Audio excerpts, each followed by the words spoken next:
This is a very hard wood to find. I searched high and low. What kind of wood is it? It's ebony. Joe Egan, who is known to some wood sellers as Junkyard Joe, loves collecting those throwaway wood materials to use in his experiments. So this is, again, kind of odds and ends.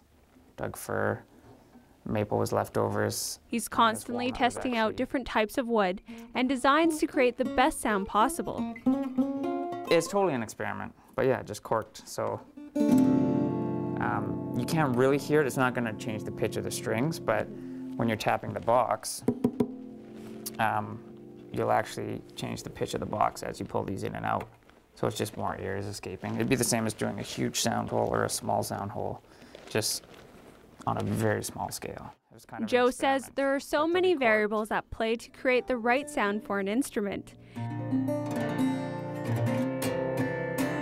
The type of wood used, design for the guitar, and its weight. There's so many other things that are relative to what it'll sound like. Scale length. This will be like a longer scale length than a traditional instrument, so I'll be tuning it lower, bigger strings. Is that the kind of the magic of making guitars? Is that you don't know exactly how it's going to sound? Yeah.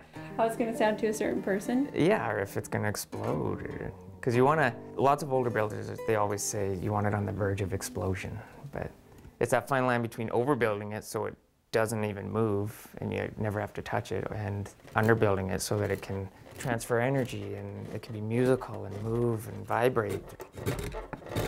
For me, most of my guitars are usually built around, I guess, my style. So finger style, a big separation in between notes, and try and achieve like big, deep, piano-like notes.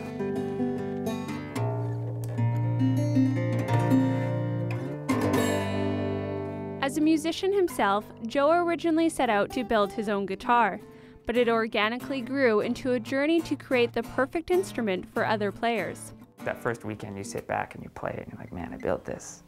You know, like, wow, X amount of months ago, and it works, it hasn't exploded, sounds good, feels good, but at the same time you're just inspired to keep, let's do another one. It sounds cliche, but like you start to fall in love with it. This is kerfing, and this is actually my favorite part. You know when you cut the grass and you look back and it's rewarding, it looks good. I take a lot of pride in kerfing. For those that don't know, what is kerfing? Essentially the lining that will go around the rim of the instrument, and that's what'll glue your top and your back on. Traditionally it's a soft top, so like a spruce or a cedar top, and then a matching back and sides, but I like to try and mismatch. Joe collaborates with musicians to design their perfect instrument.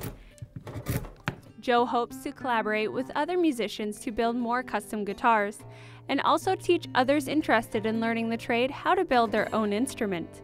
In Ladysmith, I'm Rayanne LaPlante.